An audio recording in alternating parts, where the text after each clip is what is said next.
Encerrada a votação do requerimento de encerramento da discussão. 91 não.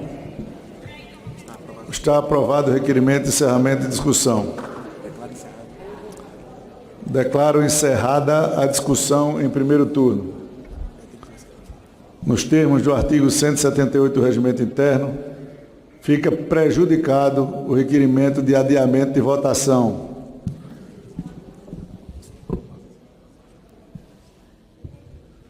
Passa-se a votação. Senhores deputados e deputadas,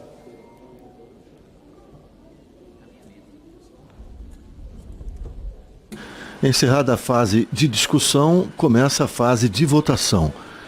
Tem a fase do encaminhamento de votação, depois a orientação das bancadas e a votação propriamente dita. Só para esclarecer, não vou arriscar nem essa PEC, nem a próxima PEC com este quórum na Câmara hoje. 427, nada mais havendo a tratar. Vou encerrar os trabalhos antes convocando sessão deliberativa extraordinária para terça-feira, 12 de julho, às 13 horas e 55 minutos, com a seguinte ordem do dia. Proposta de emenda à Constituição, números 11 e 15 de 22. Haverá sobre a mesa para deliberação a apresentação de emendas, destaques e requerimentos procedimentais. As matérias pautadas ocorrerá a partir das 9 horas do dia 12 de julho de 22. Lembro que haverá as seguintes sessões não deliberativas solenes na Câmara dos Deputados. Dia 8 de julho, às 10 horas, em homenagem à Associação Rede de Preservação e Desenvolvimento Sustentável da Serrinha do Paranoá, Preserva a Serrinha. Dia 11 de julho, às 13 horas, em homenagem ao aniversário de 45 anos da Igreja Universal do Reino de Deus. E dia 12 de julho, às 10 horas, em homenagem aos 180 anos do Conselho Estadual de Educação do Estado da Bahia.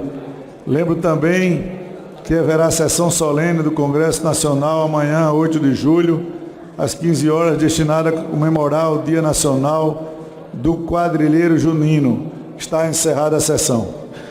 Agora, 7h34 em Brasília, o deputado Arthur Lira, presidente da Câmara, encerra esta sessão plenária em que teve início a tramitação da proposta de emenda à Constituição que institui o estado de emergência, a PEC número 15. Foi superada a fase de discussão, teria início a fase de votação, mas o presidente da Câmara, deputado Arthur Lira, por conta do quórum que se mostrou diante da votação do requerimento de encerramento da discussão, achou por bem encerrar a votação, a sessão, adiando a votação dessa PEC do estado de emergência para a semana que vem, para terça-feira da semana que vem. 427 deputados e deputadas votaram nesse requerimento de encerramento da discussão, número que o presidente da Câmara, Arthur Lira, considerou temerário e insuficiente para dar início à votação da PEC, da proposta de emenda à Constituição, lembrando que para que uma PEC seja aprovada, são necessários pelo menos 308 votos favoráveis a essa proposta de emenda à Constituição. O relatório, o texto dessa PEC foi aprovado mais cedo aqui na Câmara dos Deputados, numa reunião da Comissão Especial. O relator é o deputado Danilo Forte, do União Brasil, do Ceará, e o relatório dele foi aprovado por 36 votos a 1.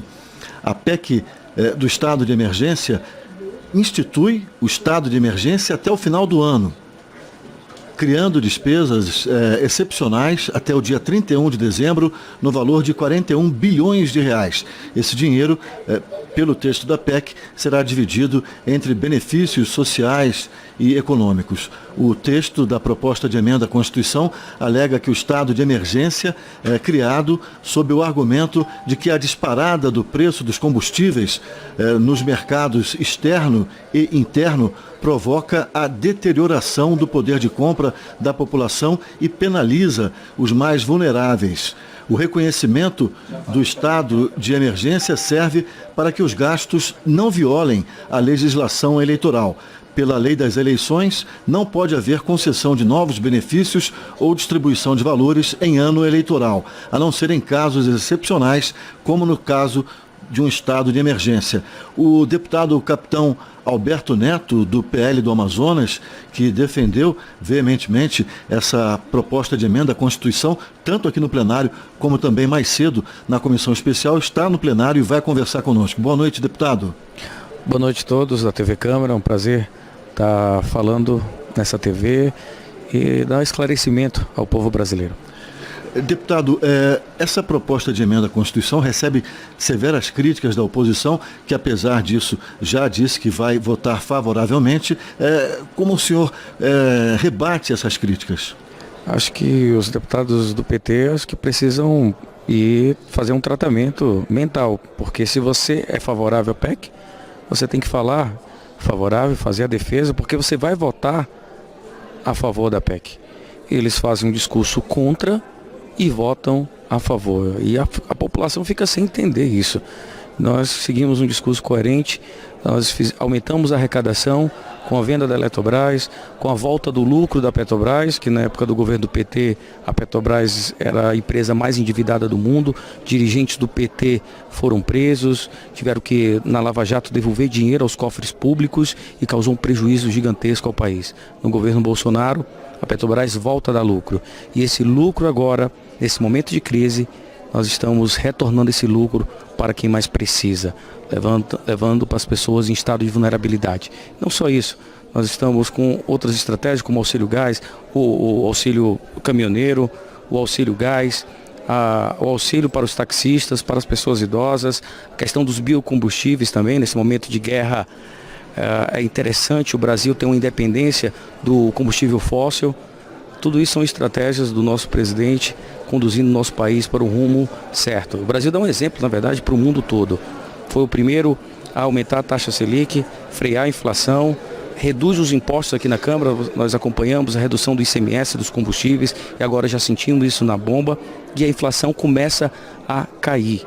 E agora, com esse aumento da arrecadação, nós vamos levar esse recurso para quem mais precisa. É uma estratégia inteligente, porque o povo mais vulnerável tem agora uma oportunidade, com mais recurso, de sair dessa zona de vulnerabilidade, de empreender, de aumentar os seus rendimentos e ter uma vida próspera. Não precisar só do auxílio. Deputado, a oposição alega que a concessão desses auxílios, elevando o valor dos auxílios nesse momento, tem um caráter eleitoreiro, que a situação dessas pessoas já está ruim há mais tempo, que o governo poderia ter pensado em tomar essas medidas há mais tempo. O governo é um governo responsável, ele faz de maneira dirigente. Ele aumentou o Auxílio Brasil, tornando o Auxílio Brasil permanente para R$ 400. Depois ele cria uma medida provisória, que ele cria um auxílio produtividade, tanto urbano como auxílio produtividade rural. E esse auxílio produtividade, através de projetos, de solicitações, ele consegue aumentar já por R$ 200. Então quem quer sair do Auxílio Brasil, quem quer empreender, já ganha um auxílio de R$ 600. Que nós estamos fazendo hoje aqui, graças à venda da Eletrobras, mais uma vez, graças ao aumento da lucratividade, né, da Petrobras, esse novo modo de governar a Petrobras faz com que esse dinheiro do caixa volte para quem mais precisa. Então a oposição falha nos seus argumentos, porque nós já tínhamos aumentado através do auxílio produtividade. Então nós queremos agora, ao invés de dar esse lucro, esse aumento de arrecadação para os bancos, para pagar dívida, no momento de crise, nós vamos socorrer quem está mais precisando. Deputado capitão Alberto Neto, mais uma pergunta. Esse quórum, 427 votantes, deixou o presidente Arthur Lira com receio de dar início à votação. Quem o senhor acha que não votou? Foram deputados da base governista? Nós tivemos tanto deputado da base como da oposição que não estavam presentes. Isso causa revolta no povo brasileiro. Nós fomos eleitos para representar o povo, para mudar a vida da população e ajudar principalmente os mais necessitados. Agora, nesse momento de crise, de guerra internacional, momento pós-pandemia, onde nós agora temos condições de melhorar mais ainda a vida do povo, os deputados faltam e falham com o povo brasileiro. Isso causa revolta. O presidente da Câmara chama a atenção dos deputados e na terça-feira fica marcada a votação e, se Deus quiser, nós vamos aprovar, porque quem tem fome tem pressa.